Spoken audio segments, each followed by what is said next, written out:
Your boy the man NJ to the city. Yeah. So, yeah, got the red and black hoodie on this time. So as I'm here writing another new song as I do so often. Um, and I ain't gonna lie, I love vlogging about my life, talking to a camera about whatever it is, even if, once again, even when it immediately hits YouTube, if it doesn't get 100 views, it's still godly worth it if you were to ask me for, as I go out there and do my job to market and promote my material.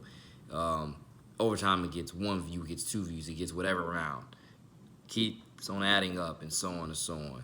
The reviews, the godly comments, the appropriate comments, I would say. Actually, everything. I say the appropriate part because of what YouTube's community terms say under the comment section. But I mean, because I get people at times hitting me up with whatever video was saying thank you, loved it, and so on. But I just really want to express it. I do love vlogging everything, if not everything, majority of things. I love being in front of a camera talking. Like I said, that's why I said I've been trained for this, or I've been training myself for this, or training myself to go out there on a bigger stage, bigger platform, in front of, wider audiences, bigger cameras, or bigger audiences, wider cameras, to say whatever it is God first I need to say to represent myself, to represent my faith, to represent my brand, to represent, my family, my school, my town, whatever, everything, the God first best I need to do. With that being said, again, your boy the man NJ to the city here. So when it comes to the last video of women's athletics, I do want people to understand, I was thinking to myself as I was saying that last night, one of the top biggest things between my brand and women's athletics is that women's athletics, where the WNBA has the blue check mark. Mine isn't even close to that, and so on. Again, as you see on YouTube, some videos get, in the hundreds, some videos barely get 5, it all depends, and so on and so on. As you check on my Twitter, I still have over 800 followers, and I'm still very thankful for that, and so on and so on. I think, like I said, I used to have over 1,000, but I think some people either started unadding, or start unfollowing, or or maybe the server glitched and people just were randomly unadded. Either way, I believe that, especially if it was manual, I think it was maybe because people got tired of me spamming their timeline with all my stuff. Not really my tweets, but with like my retweets and other stuff like that. Some people got probably just tired of me spamming their stuff. And like, let me unfollow this guy because I'm just tired of him spamming my stuff. But like I said, God first. Again, Twitterverse. You can look at that song on this channel. Scroll down. You can look at that song, and I explain some of those on the traffic violations. I explained some of that, some of that traffic that I, kept doing when it comes to spamming people's timelines, to an extent. It was never me spamming it with inaccurate, incorrect information, but it was me just spamming it with all these different promotions of all these different sport teams, all these different, other different clothing lines that I liked, and et cetera, et cetera. That's all it, really was me doing. It was never me spamming with inaccurate, inappropriate information whatsoever. Like I said before, by God's grace, I still have a YouTube channel, and dare I say, by God's grace, this is still my main one, because I do want people to understand that this is my background check. For all parents out there who I'm gonna give these cards to, these business cards, aka contact cards, because they both begin with the letter C, that I'm gonna give these cards to as I go out there and I frolic amongst the community, not just Knockety, but other communities across my state, my city, and more. I want people to understand, I want parents, I want kids to look at many of these videos as they possibly godly want, and learn whatever as much as they need from me and about me for the further advancement of all people.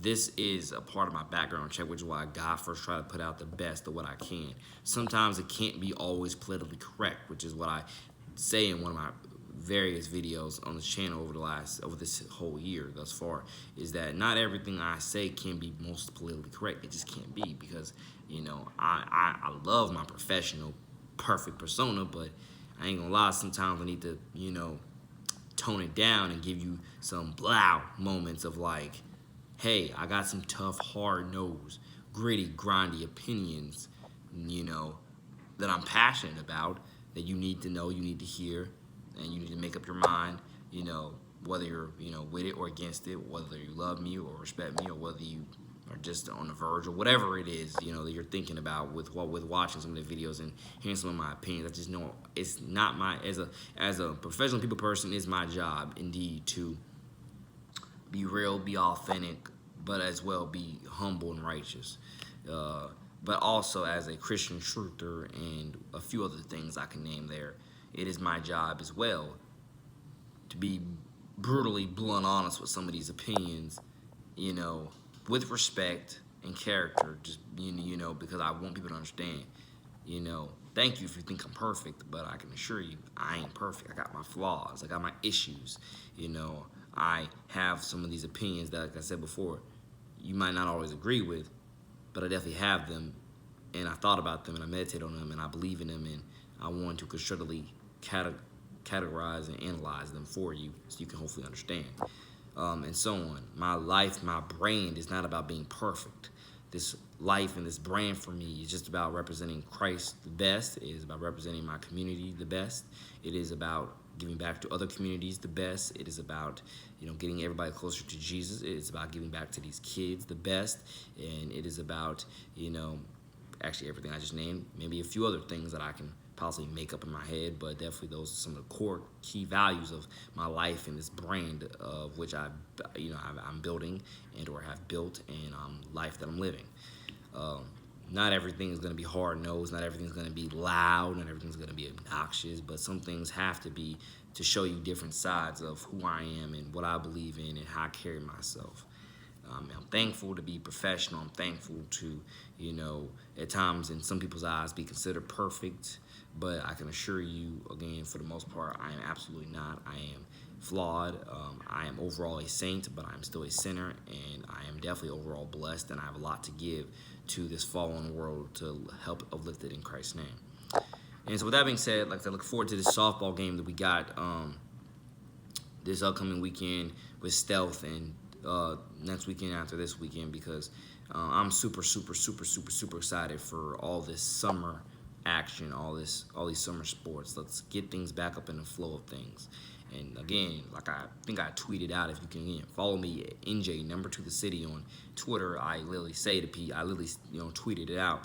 Don't ever think that just because I talk about sports a lot here and there does not mean, or most of the time, does not mean that I'm not plugged into the culture of politics or plugged into the culture of what's happening in the real world, real life, of real people at times. No, I'm plugged into the culture of politics. I'm plugged into the culture of, some breaking news stories involving crime and corruption, gun violence, and more. I'm plugged in. It's just that I try not to give it all my time, because if I give it all my time, I'm going to lose faith. I'm going to not want to live life, and I'm going to become depressed and filled with probably depression and anxiety, and if not those two words, definitely just anger and frustration, because why is this world so fallen? Why can't people learn to love thy neighbor as thyself?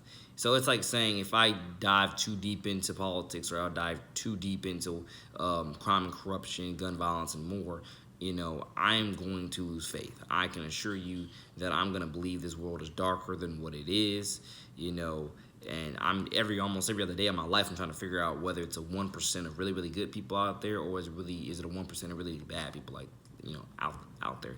Is it a 1% of either one, or is it that, or is it more 50-50, or is it 80-20? What's the ratio of good versus evil in this world? Because I'm assuring you, I think that's something we really need to, get to the bottom line of, in the future of, of how we move about the cap and move about our own daily lives. I love everybody, fruitfully, honestly, but we definitely do need to ask these questions, get these questions answered, and find ways to spread awareness and build trust and build faith. Because I'm telling you, that's one of the top reasons why I take all the pride in the world in mentoring kids the way that I do, from whatever background, from whatever community, because these kids give me hope. They strengthen my faith, because I want the future to be bright for these kids. In my mind, these kids are the God first future, you know. And without these kids, I don't think there is any hope for the future. And I have to indeed try to stay bright and stay positive for them, or I have to at least stay open minded about the future for them is a better way of saying it. And that's why I God first do everything that I do to promote them, to support them, to encourage them, to be around them whenever I can, to indeed hands on help them with whatever they need, whether it's life, school, sports, you name it, because this is real life, this is real people, this is real issues, these are real problems that we can fix and we need to solve in order to have a better tomorrow future in Christ's name.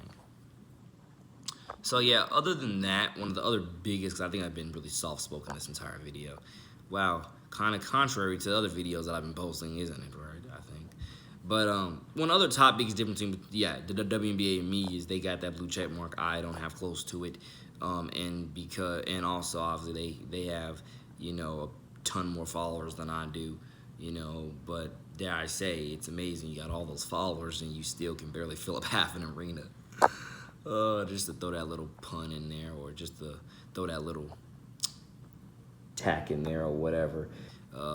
Because I mean, one of my cousins literally told me, like, yo, just because you got all those numbers, it doesn't always equal community engagement. It doesn't always equal sales. And I think the WNBA is a prime example for that at this moment. But like I said in the last video, hey, I still got plenty of young ladies that I've been scouting over, you know, over these years, and I'm still scouting today. I've gone out to their games, I've supported them, they know who I am, and I'm forward doing it more and more and more, getting involved in their youth development and their college growth and so on. I want WNBA to expand, but they have to do better at their marketing and their promotion. Now, I understand with what I said in the last video, you're probably thinking, what does Nate know about marketing and promotion when we got that blue check mark and he doesn't have that, or we have the blue check mark and like he just said some of his videos barely get over 5 views. Well, here's the thing, just because some of my videos barely get over, barely get over 5 views at times, at least for now, does not mean that if you don't put me on that same stage that you're at, that I won't set the whole world on fire, and everybody will definitely want to view your brand and be a part of what you're building. So it definitely depends on I want to say at times accolades, but definitely taking chances, taking risks, knowing who you're talking to, knowing who to get involved with, and knowing who to put up to that front stage to advance your brand to the next level. And I do believe that with the WNBA, I am one of those key leaders to that, whether or not they accept me or not, because what do you have to lose? Your league has been a money pit for years, and so on and so on. I mean, that, all the research that I've done is daunting, to say the least, if not say the most. You're having to use third-party vendors to artificially fill your arenas, if not to artificially get anybody there. I mean, come on. I mean, you got nothing to lose. Y'all have nothing to lose. And, like with the NPF, I love you dearly, and I want to help expand. But I'm telling you, these young ladies that I'm out here supporting with several other, club teams and more, my biggest promise to them is with or without the help of NPF, with or without the help of WNBA, they're going to have a place to play. That's my number one promise to all these young ladies out there. Whether you play soccer, whether you play soccer, softball, basketball, I mean, you name the sport, but definitely those three I can name particularly.